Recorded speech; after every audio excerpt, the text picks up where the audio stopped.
Although I was an immigrant, I was in the German, I was very active, just like any other German feminists and so on. So I thought, like, if I'm working here a lot, then I should go back to my country, and my country needs me much more. Well, as I was in Berlin, of course, I was following the news, and I was sometimes coming to Turkey. A feminist movement started, a feminist activist movement that started, what we call the third wave women's movement in Turkey. It was at the time called the radical feminist movement, in a rather negative tone. Thank God that's not anymore. Um, it was very exciting because I was in Germany in the feminist movement, in the international feminist movement, and I was trying to keep contact with friends here. Probably what the most exciting about with the new feminist movement was that for the first time there was a feminist criticism of Kemalism, of the Kemalist ideology. That because there was a myth in Turkey that it's Mustafa Kemal and his friends, the fathers of the republic, who have given in quotations, women their rights, which was a big myth. I mean, actually, the first feminist movement started back in the 19th century in Turkey. There were a lot of Ottoman women. They were bringing out feminist magazines, newspapers, etc. But probably even more important than that, so it was the women themselves who got their rights. They weren't given their rights. But even more important, Shirin Tekeli, who's a very important figure whom I respect a lot, one of the first feminists one of the first feminist activists in Turkey of the third wave movement. She wrote a book criticizing the Kemalists, that actually their main aim was not to give women's rights, I mean, not gender equality. Their main aim was just to strike at the hegemony of the Ottoman Empire.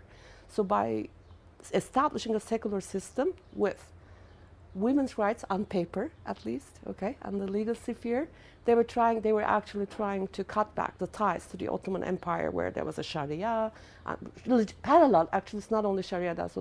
We also had the Jewish family law, the Christian family law. So they took women as a symbol of their wish for secularism, or their will for secularism. I thought it's weird that people can still say with pride our civil code is adapted from the Swiss civil code. Because yes, it's true that it's adapted from the Swiss civil code, but the husband, according to the Turkish civil code until 2001, as we did the reform, the husband was the head of the family.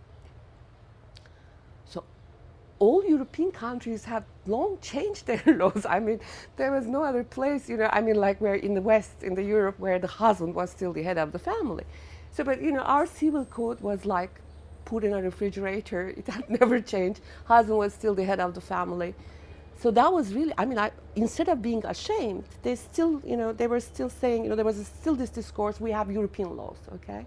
So I think the third wave feminist movement has been very, very influential, very significant in changing that, because they started criticizing this. We were not given our rights, and moreover, these rights are not at all sufficient. There is no gender equality in Turkey, not even on paper, because, like as I said, the civil code should have changed. Because once the husband is the head of the family, it affects everything. It affects every sphere. Like, women have to listen to her husband in terms of which school the children should go, where should the home of the family should be. So everything was the husband's decision.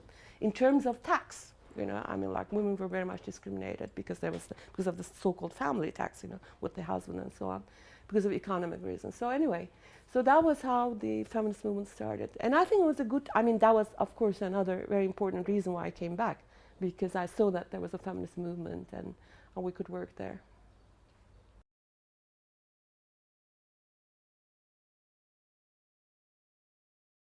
I have co-founded a similar initiative with 4 other friends in Germany on protection orders, because I was one of the places, I worked in many places in Germany as a feminist, but I also worked in the women's shelter for 4 years. It was an amazing experience. I mean, if you work in the shelter and in a cosmopolitan country city like Berlin, you have hundreds and hundreds of women coming from all over the world, and how similar the dynamics of domestic violence is, no matter if they're educated or not. So as I was working in the shelter, I think it was like after 2 years, But I suddenly came upon the idea, hey, this is crazy. I mean, like in the shelter, we're working and working, but it's like Sisyphus. It's like the Sisyphus work. You know, I mean, like let's say we help 50 women, 500 more are coming. So we shouldn't. So the problem, the issue is not only helping women who experience violence, but the issue is stopping violence. You know, helping women themselves to stop the violence before they come to the shelter.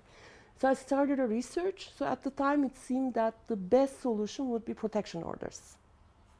So anyway, so that initiative was very successful, and then we managed. So there was a project. We call it an example. You know, I mean, just sorry. There was a pilot project to establish that law. I mean, to do research first and how the law should be written, etc. So that was the time when I came to Turkey.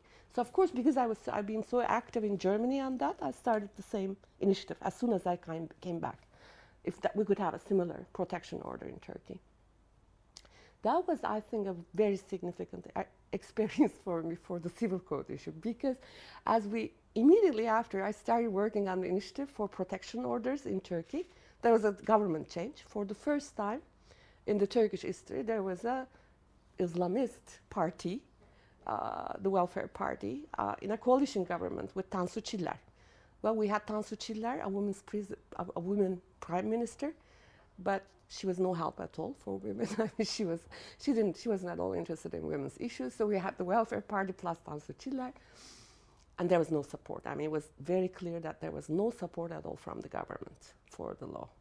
But what was positive was that several people in the ministry, I mean, the women's directorate, they were interested in having such a law because they were aware of the problem, but no support from the government. Well, the good thing was, so this is shocking for Turkey, okay? It's a secular country. You shouldn't say law is against Islam, but when it comes to gender issues, they were able to say it. Well, the good news was that as I was living in Germany, I think immediately after I left for Germany, actually, I had become active in the international feminist movement in Muslim societies. So I knew a lot of feminists from various Asian, African, and Middle Eastern Muslim societies, and I knew that Malaysia at the time had just passed protection orders. Okay, I mean, there's a lot of respect for Malaysia as a Muslim country. So I said, how come you say it's against Islam? Look at this, Malaysia just passed a law on protection orders. I should really see their faces. I mean, it really was like they said, really? Malaysia passed such a law? The people from the Welfare Party in the parliament said, yes, of course. So we immediately had the Malaysian law from Malaysia translated into Turkey. We said, here it is. You know, and with the official cassette on Malaysia and etc. That really stopped them. So it was a very interesting experience. I mean, so I had this confidence, oh, okay, so we can even deal, you know, when religious arguments come, it is possible to argue and go on. Well, that was about the protection orders passed in 1998. This has been the first legal change after 1989. That is, in 1989, there was one article change, the Article 451, which said that women should take the permission of the husband to work. This was one of the first successes of the feminist movement. And another one, and a second article which had changed, was the article reducing the penalty of rapists for rape in case the woman who's raped was a sex worker. Okay, so there was such an article 432 of the old penal code. So these two articles had changed, you know, as a result of the feminist movement. But there had been no other change for 10 years.